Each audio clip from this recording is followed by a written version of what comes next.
Hello and welcome to episode 124 of Tall Guy Talks Travel with Rick Doherty. Of course, I am your host, Rick Doherty. I'm so excited for today's show because I'll be joined by Alicia Stella. You've heard us reference Alicia's coverage of Universal's upcoming Epic Universe theme park in past episodes. Today, we will absolutely talk about Epic Universe, which will be opening in 2025. But first, we're going to discuss Alicia's fundraising efforts all of this month for the Trevor Project. Go to orlandoparkstop.com/charity to donate, buy prints from artists in the theme park fan community, or bid on original artwork from some of those same theme park fans. This is a busy month for her, so I would love for her to know it was worth her time to do our show. When you donate at orlandoparkstop.com/charity, please mention Tall Guy Talks Travel with Rick Doherty if you have a chance for a comment. We may have some new listeners on this week. If you enjoy the show, please share it on social media and subscribe to the Tall Guy Talks Travel with Rick Doherty YouTube channel. You can also find me on Twitter at Rick_ear, Instagram at Rick Doherty TGTT, and TikTok at Tall Guy Talks Travel. Now let's welcome Alicia Stella. Thank you so much for joining us. Hi, I'm happy to be here. So I've really been trying to rack my brain, as I'm sure a lot of people are right now, in different ways to help with everything that is going on and going wrong with a lot of the policies, but also just the vibe here in Florida towards members of the LGBTQ plus community. And I was trying to say, what can I do as somebody who is an ally or who likes to think of himself as an ally? And your fundraiser for the Trevor Project, you do it every year, or I know you at least did it last year, and it seemed like the perfect opportunity to try to do something in such a negative environment. So if you could tell me first, just describe to everybody what you're doing and why you picked the Trevor Project. So the fundraiser is called the Park Stop Hate Fundraiser because my podcast and channel is Theme Park Stop. And we do need to stop the hate. But I picked the Trevor Project because I think more than anything, we need to give hope and understanding to the young generation, to the next generation.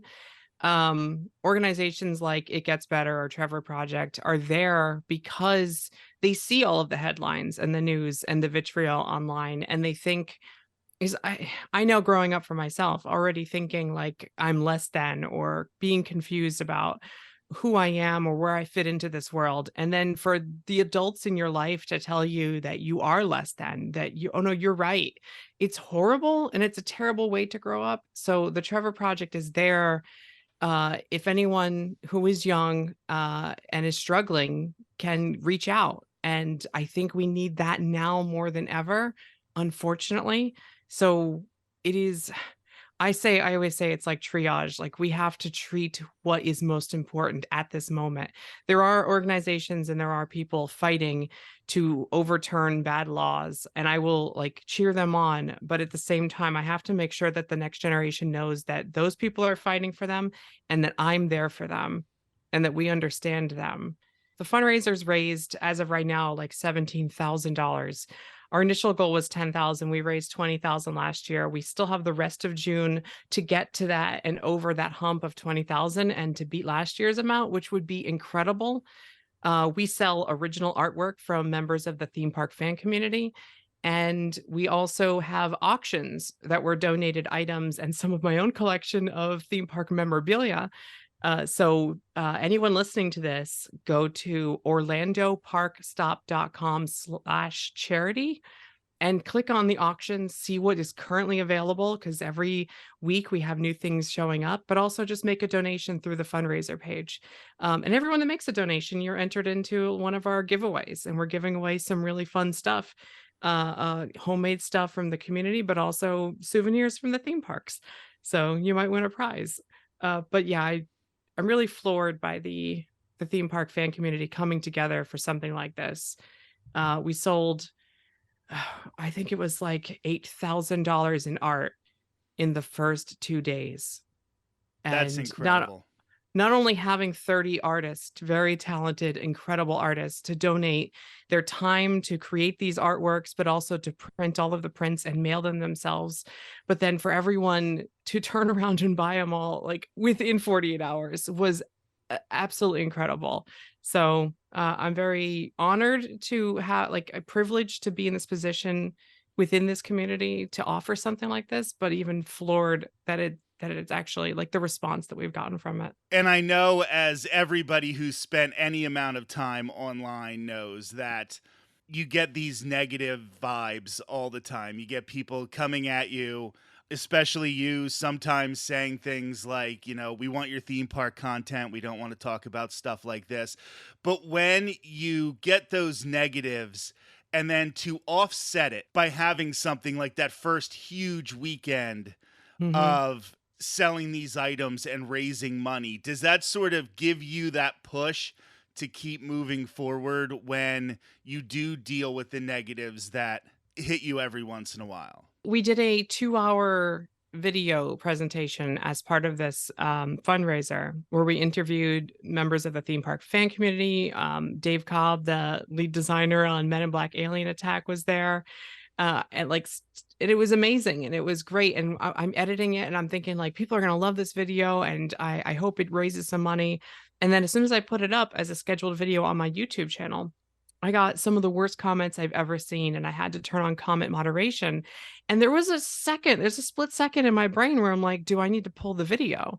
Do I need to not post the video? And then I thought, if I was a young person or just myself in the past and I saw this video from a creator that I already watched their YouTube channel, like I would feel I don't know. Look, I premiered the video and halfway through there was something that I said 2 weeks earlier when I recorded the middle of this video and I'm watching it as we live premiered it and I started crying and I was like imagining myself hearing that as a young person and I was like that's exactly what I need to put out into the world.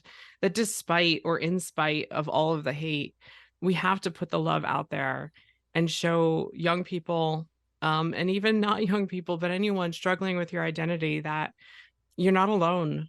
So I'm glad I put the video out. And yeah, for like 24 hours, there was some really bad. I would not wish anyone, even my worst enemy, to read these comments. They were so bad. But after the video premiered and while it was happening, I saw 100 times more the best comments that I've ever read. So I'm glad that I went through with it and put it up. And I am thankful to everyone who contributed to that video and to the fundraiser. And I think it's really important for younger people in the community to see somebody like you who, yes, you get the negatives, but you have made it past a lot of those things and you continue to fight through them, to say, yes, it does get better, but you will still unfortunately run up against these things. But somebody like you who has made it through and continues to just soldier on and do the right things. I know last year I did a fundraiser for domestic violence because I was Mhm. abused as a child. And I will often say that the thing that bothers me still has nothing to do with the violence I actually suffered. Like, I don't remember what the punches felt like, but I remember all the people who let it happen. Like, I'm not even mad at my abuser. I'm mad at the people who stood around and did nothing. And that's what I think we can do as a community, is not stand around and do nothing. It is to sort of be here and to support and to show maybe we're doing something fun like buying an original piece of artwork from the fan community, but it says, not in my name. Like, we're not going to let these people who are pushing these laws or these people who are pushing this hatred, we're not going to let them win. We have your back. Right. I mean, I have wonderful people in my life. It's just when you put yourself online in front of a larger audience, that's when I give pause. Like I live my life unapologetically, and I have if people don't want to be my friend, that's fine. Don't be my friend. Like that's different. But putting yourself onto the internet, that's a little harder. But it is like my life. I mean, my life is so much better now than it was when I was confused and younger. So, yeah, I want to put some positive and uplifting messages out there, but at the same time, there's a lot of pushback right now. So, it's been kind of a hard week, but when I see everyone coming together in our community, and even the Trevor Project just did a shout out on Twitter a couple hours ago, and that's incredible. Like to be acknowledged by the Trevor Project for all of the hard work that I put into it, and that all of my friends and everyone in the communities put into it. It's pretty cool. It's just pretty cool. Well, and that has to be a big thing as well, because when you donate to an organization like the Trevor Project and you're talking about numbers like $17,000, $20,000, that's going to change their entire year. Like, that's going to be a big deal for an organization like that to get that much money. I mean, I hope so, but also I think the awareness that we create by just talking about this in the community. Um, like when we first started it last year, I was worried about talking about it because it's not something that, we talk about theme parks, we talk about new rides, we complain about barges in the center of World Showcase Lagoon. This is what we do. We don't talk about this, but it was like encroaching on, it was like becoming part of, I mean, it's part of the narrative now with theme parks and Walt Disney World. And it's like, we can't not talk about it sometimes. But it was, I was like, I was afraid to broach the subject, but then I was like, I shouldn't be afraid. But now seeing everyone open and talking about it in our community, our theme park fan community, like it goes beyond just the money we raise. It also creates awareness that that we are a part of this fan community. We are a huge part of it. And we are a huge part of the people who work at theme parks. We're the huge part of the people who design theme parks. The LGBTQ plus community we're just normal people. And sometimes that needs to be said and we need to be seen. So I think we do more than just raise the money. So orlandoparkstop.com/charity, helping out the Trevor Project. And now, like you said, we're all in this because we love theme parks. And you are what I would consider to be the premier expert on upcoming Epic Universe at Universal Orlando Resort. And I want to talk about this with you because I am so excited to see this theme park, first of all. But as somebody who, kind of nerds out on this stuff, I'm also interested to see how it's going to affect the theme park business in the Orlando area as much as any ride that I might get to experience. So I think a lot of people are wondering if this is going to really be either a hit for Disney, or if it is going to be something that is going to, a rising tide raises all boats. If this is going to be something that's going to bring more people down here, or if it's going to have more people focus that Orlando vacation on Universal. And obviously this is just an opinion, but what are your thoughts on that? It's hard to predict because like when Universal Studios Florida first opened, nothing worked. So they spent a lot of time and effort on Islands of Adventure to make sure that when it did open, everything worked. But then they mismanaged the marketing campaign. So you had a very busy opening in 1990 and nothing worked, and they had to give a lot of refunds. And then they had a really slow start at Islands of Adventure until Potter showed up, because people thought it was part of the original park. Like it turns out naming something Universal Studios Islands of Adventure just sounds like a land within Universal Studios. So we might be in for one of those where it's like, come visit Universal Orlando Resort. We now have two parks and also a third park 2 miles away. It's going to be a hard sell. It's going to be confusing.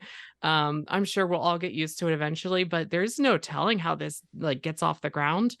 Speaking to like people who aren't as immersed in theme parks as we are, there's very little knowledge that Universal's building a new theme park. So they have like if this was Disney, there would have been a special on ABC like every weekend. Unfortunately, we wouldn't end up getting half the stuff, but But they would be talking about it, and people would be like, "I can't wait for Beastly Kingdom when Animal Kingdom opens up." There'd be McDonald's toys based on it before it even opens, like, but that's Disney. Universal holds the cards close to their chest, and I think they'll do a big push starting January next year through the summer, especially next year, leading into the year countdown until the park opens summer 2025. But we really can't predict what's gonna happen. I imagine that over time, Epic Universe will become just as popular as the existing two parks. It will probably cannibalize the visitation from Universal Studios Florida and Islands of Adventure the same way that Epcot did, the same way that Hollywood Studios when it was MGM and Animal Kingdom did, because there has to be a leveling out and people only have so many days on their vacation. I'm not sure if it's going to hurt Disney overall, but it might affect like the lesser parks. I think Star Wars and Toy Story and stuff is still bringing in people to Hollywood Studios. I think Epcot is struggling even with Rat Ride and the Cosmic Rewind to sometimes because it has such a high capacity. So it's struggling to get the numbers. Magic Kingdom is not moving the needle with Tron, but it doesn't matter. It's the busiest theme park in the world. Animal Kingdom needs some rides though. Oh, So I bet you how the first thing that the domino that falls is Universal Studios Florida needs to put a really good ride in to get people to still buy tickets for it. They think, oh, it's our flagship park. People will always buy a ticket for it. But that's not always the case if, you're building a bunch of Fast and Furiouses and not necessarily and no offense to Minion Blast opening soon, but I don't think that's going to move the needle the way that something like Super Nintendo World would have had it gone into that park like it was originally planned to. And they already got like Hagrid's and Velocicoaster over at Islands. So I think that's safe for a while, although we might be getting Zelda in the future.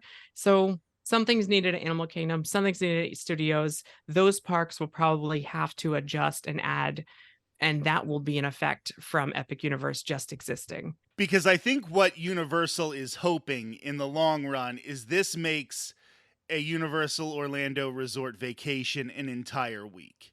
Now, with Volcano Bay and then the two dry theme parks, and now this third huge theme park, that they are going to get people who will come down and just maybe they used to do a split between Disney and now they're just going to do Universal.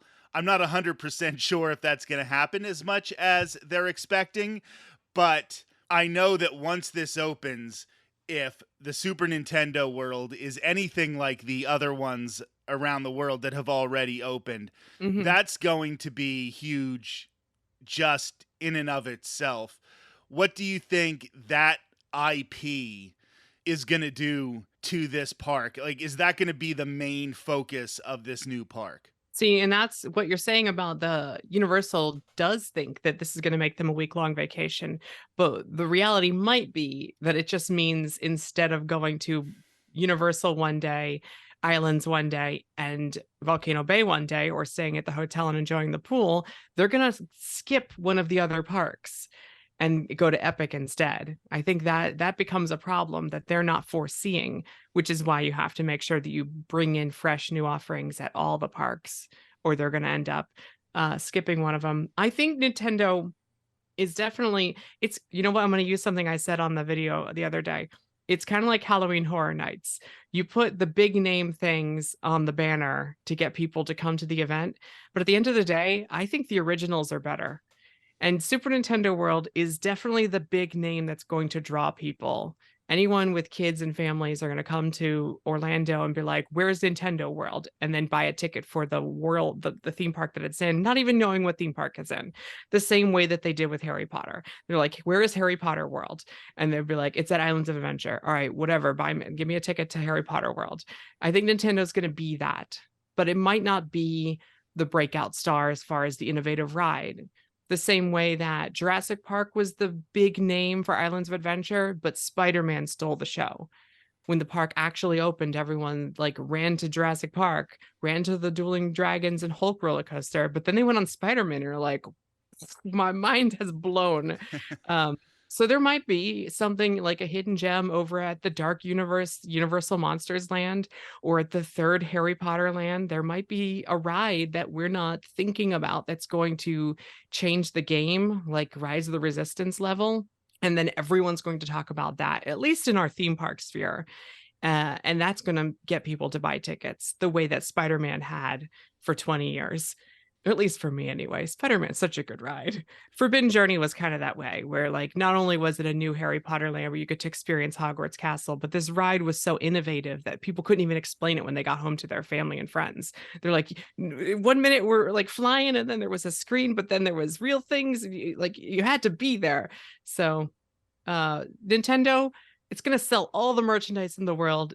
Everyone's going to buy the power-up bands and like be smashing the coin bricks, but there might be more to the Epic universe than just Nintendo. Well, I'm definitely thinking bringing the classic monsters to a new theme park was such a good idea, because there's a tendency when you build something new to have all of the intellectual property there be newer intellectual properties. So what they did was they took something that is classic and does feel, I mean, it has been around for all of our lives, like the Universal Just Monsters. 105 years or so, Right. no big deal. Maybe there's like 2 or 3 people who are older than it. But so you take something so classic, and then that feels like the theme park gets a boost of classicness. And I think that was an important decision to make. And I do think that it is going to be a big part of attracting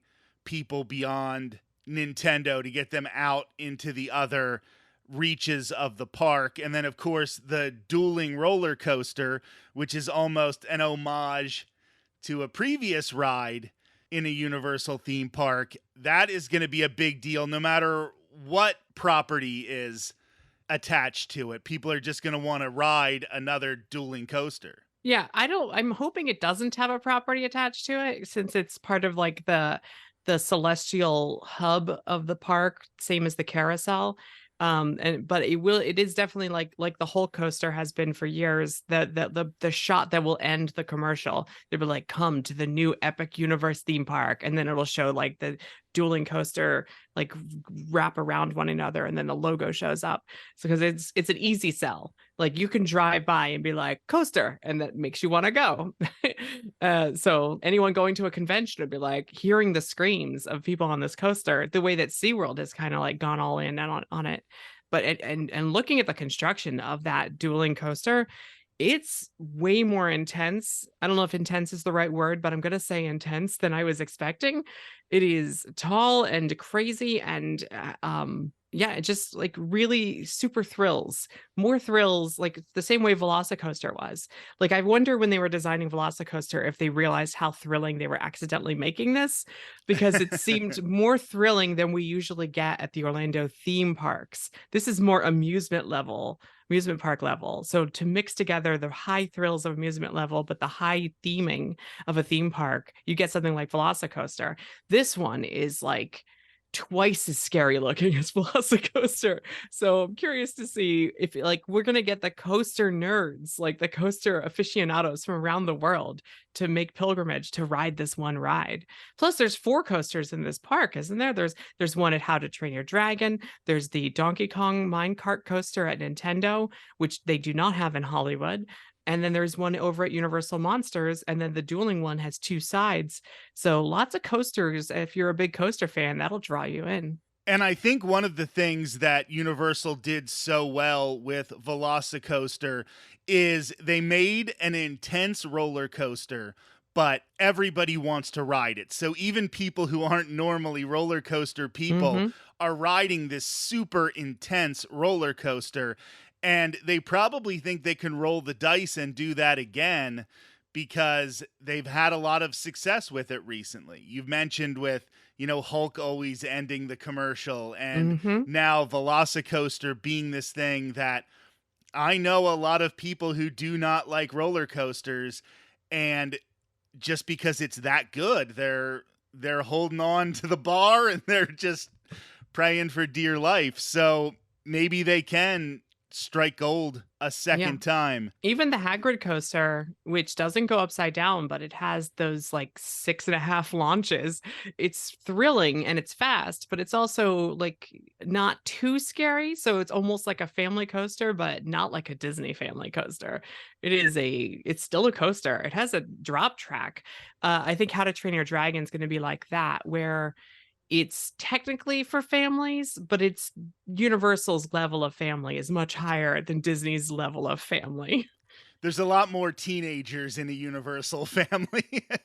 Yeah, so even though we're gonna see like 9 or 10-year-olds on the How to Train Your Dragon coaster as intended, but we're also gonna see a lot of older kids and adults because it's still gonna be a fun coaster. This isn't a kiddie coaster. So, How to Train Your Dragon might have been one of those franchises that just escaped me because of my age. And we've had a couple conversations on here before. Is How to Train Your Dragon enough of an anchor? Is that really a successful enough franchise, in your opinion, to hold a land that is this big in a theme park that's going to need to be this productive? Like, I could have just completely and totally missed a pop culture phenomenon. I'm not saying that didn't happen, but it just felt to me like, wow, that's a lot to ask of a franchise that I didn't know that was that popular. Well, I would pose it as this. The best show at Universal Hollywood and the greatest stunt show of all time is based on Waterworld. And sometimes a land doesn't like I've never seen any of the TV shows or movies that Frontierland is technically based on. It's just a cool looking land based on a time period. Well, imagine this as a Viking land where dragons are real and there are dragons in the windows and there is a roller coaster running through it and there's a boat ride where little kids can squirt each other with big water cannons. I don't think the kids care if they know what the movie is. They're too busy having fun with the water cannons on the boat.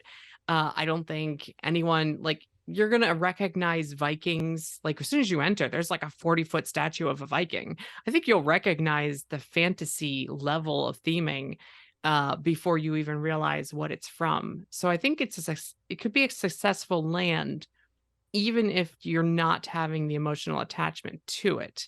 Now, I question having an entire land based on a city from Fantastic Beasts that's seen in the lesser of a not so well received trilogy of films. I think the first one with New York was semi decent. And I think the last one tried to course correct and figure out a plot line that made sense. But the middle one, it's kind of got some issues. And it's the one they chose to build an entire land on for Paris.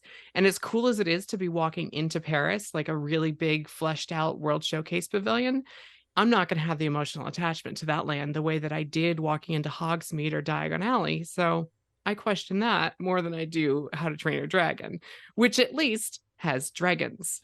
No, I 100% was getting to that.